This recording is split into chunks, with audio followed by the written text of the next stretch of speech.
चला चला गोष्टी ऐकू गोष्टी ऐकू गोष्टी ऐकू चला गोष्टी ऐकू आजीच्या आणि आजोबांच्या छोट्या छोट्या मोठ्यांच्या आजीच्या आणि आजोबांच्या छोट्या छोट्या मोठ्यांच्या. अरे ते छोटी होती ना तेव्हाच्या. चला चला गोष्टी ऐकू. नमस्कार छोट्या दोस्तांनो, मी तुमची चारू आजी बंगलोरवरून आज तुम्हाला खास दिवाळीतल्या आठवणी सांगणार आहे, माझ्या बालपणीच्या. माझं बालपण मराठवाड्यातल्या अंबेजोगाई गावात गेलं. बालपण म्हणजे 1ली ते 8वी पर्यंतचा काळ. मोठ्या कुटुंबातलं मी होते शेंडेफळ, सगळ्या बहिणींच्या नंतरचं.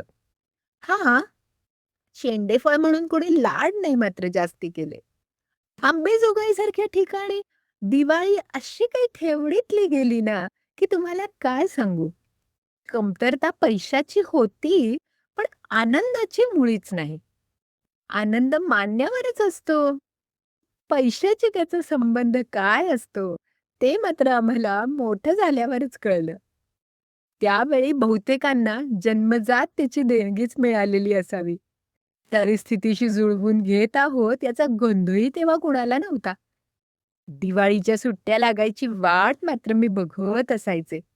सुट्ट्या लागल्या की आता अभ्यासाला सुट्टी, हा एक मोठा आनंद. मग घरात वाण सामानाची यादी, म्हणजे पदार्थ काय काय तयार होणार त्याचा सुगावा लागला की दुसरा आनंद. त्या खमंग तळणीच्या वासाने मन काय प्रसन्न व्हायचं. आहाहाहा! चकली, करंजी, लाडू, चिवडा, शंकरपाळी, शेव सगळं घरात व्हायचं. मोठ्या बहिणी आणि आई मिळून सगळं करायच्या. मला मात्र दुकानातून हे आण, ते आण असं म्हणत बाहेर पिटाळायच्या. त्यातही आनंद होताच, कारण बाहेर फिरणं, खेळणं व्हायचंच की. नवीन फ्रॉक कधी असायचा, कधी नाही. आधी कधीतरी घेतलेला, पण दिवाळीसाठी जपून ठेवलेला, त्याचा आनंदच. आणि आता शेवटचा फटाक्याचा आनंद. फुलबाजा, छोटे छोटे फटाके, सापाच्या गोळ्या, भुंगे, भुईचक्र, दोरी, टिकल्या, बास. त्या सगळ्यांना वाटून वाटून सारख्या मिळायच्या. मग सगळ्यांनी आपापला वाटा जपून ठेवायचा बरं का. फटाके खरेदीला मी बरेचदा बाबांबरोबर जात. हो, पॉल्युशन म्हणजे काय असतं हे मात्र कधी ऐकलंच नव्हतं. आकाशकंदील आणि पणत्यांची तयारी बहिणी करायच्या. मग काय, शेजारच्या बायका आईला विचारायला यायच्या, बायकांची न्हाणी कुठल्या दिवशी व्हायती? मग आई सांगायची, अमुक दिवशी. म्हणजे नरक चतुर्दशीचा तो दिवस. त्या दिवशी पहाटे उठायचे म्हणजे उठायचेच. रेडिओवर सकाळी लवकर नरकासुराला कसं मारलं त्याचं कीर्तन लागलेलं असायचं. ते ऐकत ऐकत आमची सुगंधी तेलाने मालिश, उठणं आणि अंघोळीला बरोबर मोती साबण.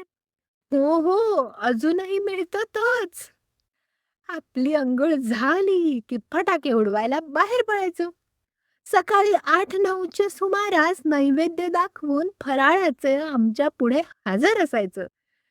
त्यावर आईने बरं का ताजा गोड गोड शिरा पण केलेला असायचा. पोटभर खाऊन झालं की पळा परत बाहेर खेळायला. दुपारी जेवणात सुद्धा एक मिष्टान्न असायचंच असायचं. खाण्याची रेलचेल. मी व्यक्तिशः बैठे खेळ फारसे कधी खेळलेच नाहीत. सतत धावपळ, त्यामुळे पचत असायचं सगळं अगदी सहज. हळूहळू मोठे होऊ लागलो. बहिणींची लग्न होऊ लागली. मग कळालं दिवाळ सण म्हणजे काय असतो. एक प्रसंग आठवतोय चांगला. ऐका बरं मज्जा. ऐन दिवाळीच्या सुमारास माझी मोठी बहीण आली होती. तिला बाळ होणार होतं, पण अजून थोडा वेळ होता. मी त्या वर्षी 10वी मध्ये होते. त्या रात्री मला झोपेत कसले कसले आवाज ऐकू आले आणि जाग आली. एरवी अभ्यासाला आईने उठता मी उठवता उठवता मी उठत नसायची. पण आज मात्र कुणाच्या तरी कुजबुजण्याचा आवाज ऐकू आला आणि कूस बदलून मी बघायला जाणार. इतक्यात जोरात ओरडत उठले, "आई, आई, आई, आई, आई गं!" आई म्हणाली, "आता तू का ओरडतेयस?" मी म्हटलं, "अगं माझी मान अवघडली गं, प्रचंड दुखतंय." आई म्हणाली, "तू गप्प बस गं. इथं काय चाललंय? तुझं काय चाललंय?" आणि मी, "अगं पळ आई." आई आणि बहीण अजून एका बहिणीला बरोबर घेऊन रात्री दवाखान्यात निघून गेले. मला काही कळतच नव्हतं, की माझी मान दुखतीये आणि इथं सकाळी उठल्यावर कळलं, की मला भाची झाली होती. अजूनही मी त्या भाचीला म्हणते, "तुला येण्याआधी माझी मान दुखवून का गं वाकडी करायची होती पण?" अशी, अशी ती दिवाळी आमच्या खास लक्षात राहिली.